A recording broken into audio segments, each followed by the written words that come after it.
السلام علیکم ورحمۃ اللہ وبرکاتہ۔ الحمدللہ وحدہ والصلاۃ والسلام علی من لا نبی بعدہ۔ اقوام متحدہ کی طرف سے 1 جون کو والدین کا گلوبل پیرنٹس ڈے منایا جاتا ہے، جس میں والدین کو اپنے بچوں کے لیے جان فشانی اور قربانی اور ایثار کرنے پر خراج عقیدت پیش کرنا مراد ہوتا ہے۔ اور یہ اسلام کے نقطہ نظر سے ہم دیکھیں تو خدا پاک نے بہت بڑا مقام دیا ہے والدین کو کہ وہ جیسے محنت اور مشقت اور قربانی دیتے ہیں، اس لیے ان کا حق ہے کہ ان کے لیے بھی محبت کی جائے اور ان کے لیے بازو بچھا دیے جائیں۔ اور عقیدت اور محبت سے جو والدین کو ایک نگاہ سے دیکھتا ہے، حج مقبول مبرور وہ اس کے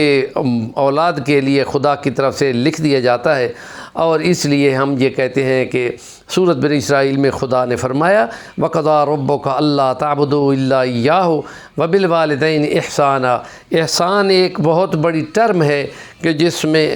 ایسے کام کیے جائیں، ایسی عبادت کی جائے، ایسا ایمان بنایا جائے کہ جس میں تم دیکھ رہے ہو کہ خدا کے سامنے ہو یا خدا تم کو دیکھ رہا ہے۔ اس طریقے سے جو پرفارم ہوگا وہ کمال کا ہوگا، کمال کا تقویٰ ہوگا۔ اس کے لیے فرمایا کہ ان کی خدمت کرتے ہوئے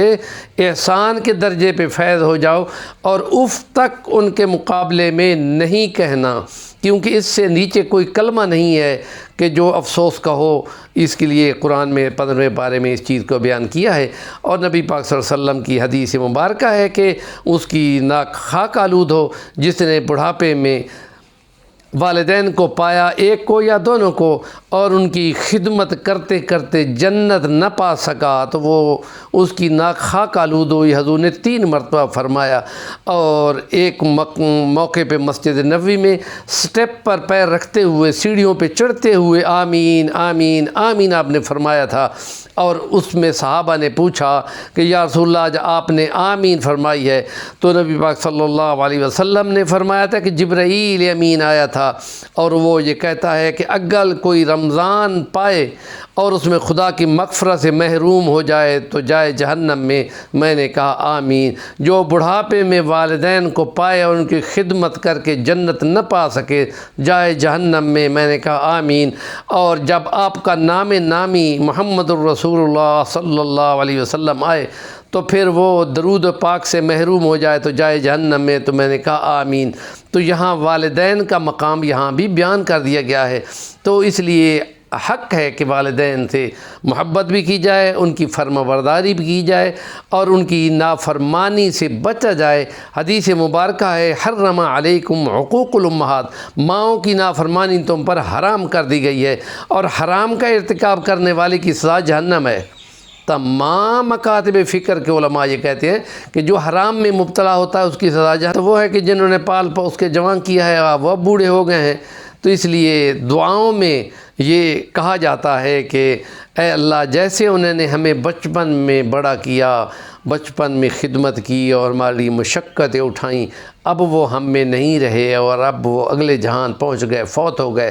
تو بھی ان کی اسی طرح رحمت فرما، ان کے شفقت فرما، کما ربیانی صغیرہ، جیسے بچپن میں انہیں ہمیں لاڈ پیار سے بڑا کیا، پالا پوسا، تو بھی مہربانی کر۔ تو جو دعاؤں میں بھی یاد رکھتا ہے تو حدیث مبارک میں آتا ہے کہ اس شخص کو بھی لکھ دیا جاتا ہے کہ اس کو فرما برداروں میں لکھ دو، تو گویا کہ دعاؤں میں یاد رکھنے پہ بھی دعائیں قبول ہوتی ہیں، یا ان کے جو دوست ساتھی ہیں ان کی عزت کرنے پہ بھی، اور ان کے جو کوئی قرض دینے ہوں تو ان کے قرض ادا کرنے، یا انہوں نے کو حج کرنا تھا اور کسی وجہ سے نہیں کر سکے تو وہ ان کی طرف سے جو حقوق ادا کیے جائیں گے وہ ان کے درجے بلند کرنے کا باعث بنیں گے۔ اور اس لیے ایک سائنس یونیورسٹی کے پروفیسر کے بقول بچوں کی تربیت میں والدین کی یہ ذمہ داری ہے کہ وہ یہ دیکھیں کہ پہلے 100 دنوں میں بچہ 1000 کنیکشن قائم کرتا ہے، اور ایک ہفتے میں پھر جا کر 1000 سے اوپر کنیکشن قائم کرتا ہے۔ یہ کنیکشن اور یہ جستجو اور یہ جد و جہد وہ بچے کی فطرت میں ہوتا ہے، اس لیے وہ کہتے ہیں جو چھوٹا سا بچہ ایٹ اے ٹائم 3 زبانیں بڑے آرام سے سیکھ سکتا ہے۔ تو والدین کا یہ کام ہے کہ اس کمپیوٹر کے دور میں ان پہ نگرانی بھی کریں اور ان کی رہنمائی بھی کریں اور ساتھ ساتھ لے کے چلیں، اور پیار و محبت دینے کا عمل جو ہے وہ ضروری ہے۔ اور والدین اگر ان کے سامنے جھگڑیں گے تو بچوں نے یہی سیکھنا ہے۔ تو اس لیے جو سمجھدار والدین ہیں وہ اپنے جھگڑے اور اپنے اختلاف بچوں کے سامنے کرنے سے مکمل طور پہ کتراتے ہیں اور بچتے ہیں، کیونکہ ان کو معلوم ہے کہ بچوں کی تربیت کل ان کے لیے یہی ان کا رہنما اور مستقر بنے گا۔ ہمارے چینل کا نام ہے صفی الرحمن الوانی، ضرور سبسکرائب کریں اور آگے فارورڈ بھی ضرور کریں۔